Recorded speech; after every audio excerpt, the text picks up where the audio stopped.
Rituel de Fille is bringing back many of their shades from the archives, which means that some of their most popular shades that have been truly beloved by so many are coming back. Some of these shades may be permanent, while others may be limited edition, but I'm also going to show swatches and try-ons of shades in those categories that I haven't shown before, just in case you've had some of these other items on your wish list as well. I will mark which of these shades are coming back from the archives, and I do have a discount affiliate code that I'm going to pop up on the screen as well. Over the past few years, I've really fallen in love with the formulas from Rituel de Fille. I find that the products are very approachable, both for everyday looks and for ones that are a little bit more artistic and editorial. First, in the Rare Light Cream Luminizer formula, we have the shade Aurora. I picked up Aurora over the holidays and I absolutely fell in love with it. It is returning from the archive. Something that I really love about this formula is that these allow for really kind of ethereal day-to-day highlights and they don't have any sparkle. So in my opinion, they don't emphasize texture. Aurora is described as a softly glowing pink, like a freshwater pearl at sunset. And what I really like to do with this formula is just use it as a highlighter. I put it on right over top after I put on my blush. Right now I don't have base product on, but I don't find that it lifts my base product and it wears beautifully throughout the day. I am putting a generous amount just so that you can get a good kind of look at what this shade looks like. I'm such a fan of this formula. You can also put it on the lips or the eyes or use it on the inner corners. Next, we have the shade Lunaris. I was so incredibly excited for this shade. I am new to it, but basically this is an incredibly glowy blue highlight. And it's one of the first blue highlights that I have that really doesn't have any sparkle. So the only other shade that I have like this, but it's in a powder formula, is from Black Moon Cosmetics. Next, we have the shade Spectre, which is also returning from the archive. It's another shade that's new to me, and this is described as an icy, glowy pink. So it's definitely going to look a little bit icy if you have a medium to deeper complexion, but I have tried it on. I'm going to show it in a demo as well. I think that it's the type of shade that really will pair well with deeper blushes, especially if you want to slightly lighten them or add glow to them. I am applying it to my bare cheek just to show you what it looks like. This formula is so approachable. I also love to add it to a lip to just add a little bit of frost to it. Here's what it looks like fully applied and a little bit closer up as well. Next, we have the shade Ghost Light, and this is described as an iridescent opal shade. It's a cool toned pale pink with a shift of violet and blue. This shade is a little bit more on the icy side, just like Spectre, but it is a really beautiful and glowy shade, and I think that paired with a deeper blush, it's going to work well. Here I am applying it to my bare cheek. You can see that it really does have a beautiful opalescent glow to it. I just love how approachable this formula is. Like, even if you were to wear no base makeup whatsoever, I think that this formula is very forgiving. And this is what Ghost Light looks like fully applied. And here it is closer up as well. These next few shades I think are going to be particularly flattering for day to day if you're someone who has medium to deeper skin tone. This is the shade Phosphine, and it's described as being a beige with a peachy blush shift. It definitely has a little bit less cast, and it has a very kind of natural glow on my skin tone. You can see that in the swatch, and then as I'm applying it to my bare cheek as well. It just gives the skin a really kind of effortless glowy look. This is actually a shade that's been recommended to me specifically by a number of people, and here's what it looks like closer as well. Next, we have the shade Solar Flare, and I think this has just even a touch more depth to it when you compare it to Phosphine. It's described as a rose quartz bronze. Something I really appreciate about the shades from Rituel de Fille is that even the ones that have warmth to them just feel like they're not dripping in warmth. I don't know if that makes any sense, but I sort of feel like a lot of brands, when they make shades that will work for medium to deeper complexions, they're incredibly warm, just loaded with gold and bronze. But I also appreciate shades that work for my skin tone that aren't so warm. Here's what the shade looks like fully applied, and then here's what it looks like closer up as well. And then the last shade I have to swatch in this line is called Solaris. This is described as an iridescent red pink. It's another shade I think is going to work really beautifully for a wide range of skin tones, and especially if you have a medium to deeper complexion. I love that red that's in it. It gives it just a little bit of an extra punch, like if you're going for a highlight that has just a little bit more fire to it. I would love to see a pure red iridescent highlight in this line as well. They did have a green highlight in this formula that was a part of the Viridescent limited edition collection in collaboration with Andromeda, but it's no longer available. Here is what Solaris looks like fully applied, and here it is closer up as well. This is what swatches of all 7 shades I talked about look like swatched on my arm. I am going to have labels of the shades from the wrist down. There are some definite similarities between some of the shades, and by no means do I think that you need all of the shades, but hopefully seeing all of these swatched both on my skin and applied helps in case you're trying to choose between a few shades. And in case you were curious to see what Lunaris looks like applied, I'm going to show that in a demo toward the end. Next, we have the Thorn Bite Lip Oil, and this is the shade Night Thorn, which is the black shade. I actually didn't even know that this wasn't currently in stock, but it's back from the archive. It's a classic. It's basically like a sheer black gloss that has sort of red leaning sparkles throughout, and one of the ways that I like to wear it, in addition to just wearing it on its own, is I also like layering it over some of the Enchanted Lip Shears just to add a little bit of depth to them. And I am going to swatch some of the limited edition shades that came out during Pride Month, because you never know, I sort of feel like these shades are likely to come back at some point, but this is the shade Night Glow. I would describe this one as a beautiful kind of blackened olive tone. It's incredibly grungy. It has lighter greenish and golden sparkles throughout.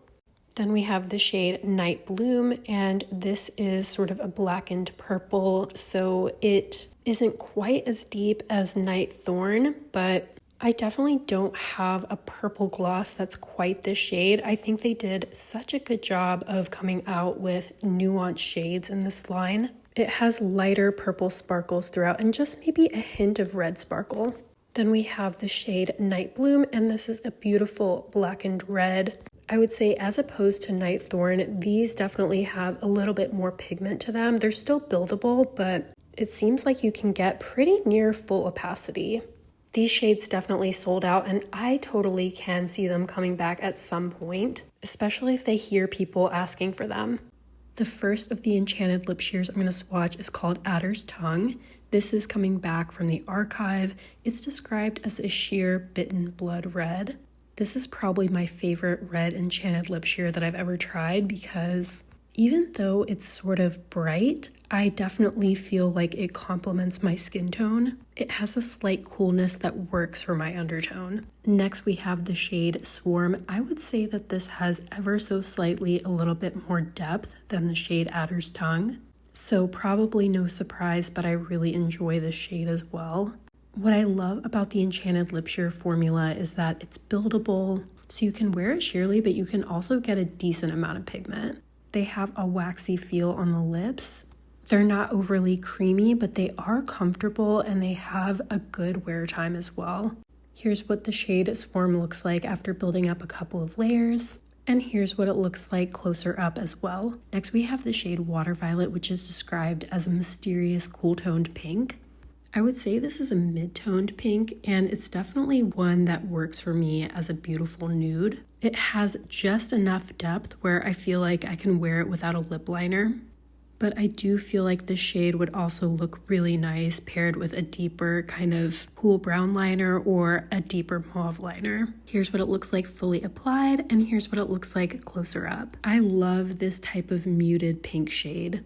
Next, we have the shade Black Locust, and I know this is a favorite for so many people. It's their black Enchanted Lip Shear. It definitely pairs well with the Night Thorn Lip Oil. Here's what it looks like swatched. I think you can see that it almost has a bit of grayness to it. You can see that it's buildable. You could totally wear this under some of your favorite glosses to just make them a little bit moodier. I think you can see what I mean when I apply it. Like, it's not a straight on black, it's almost like a bit of a faded black. It's definitely the type of shade that I enjoy wearing all on its own. And I like that the color of my lips is kind of peeking through. Here's what it looks like fully applied, and then here is what it looks like a little bit closer up. And here's what all of the lip products I just talked about look like swatched to my arm. All of the labels are from the wrist down, starting with the Thorn Bite lip oils and the Enchanted Lip Shears under those. Okay, for the third and final part of the video, I'm going to talk about the eye soots and the cream pigments. This is the shade Obsidian, and it's described as a soft black. I think that's a perfect description for it. Over the past year and a half or so, I have really come to love the eye soot formula.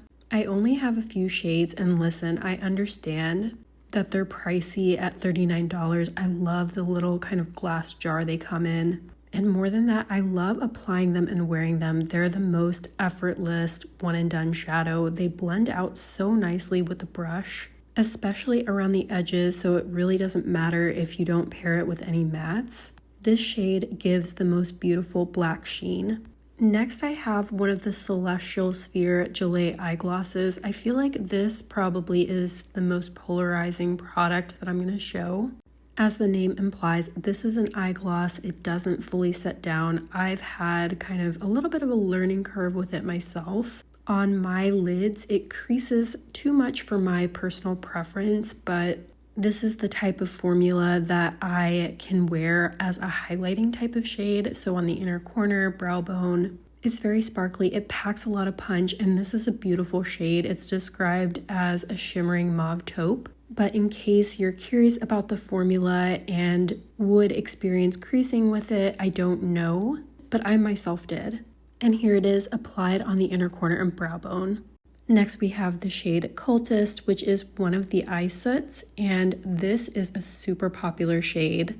I picked it up around the holidays. It's definitely one of the sparklier eye soots. So if you're looking for one that has sparkle, I think this is a great option. It's described as a gray taupe gold.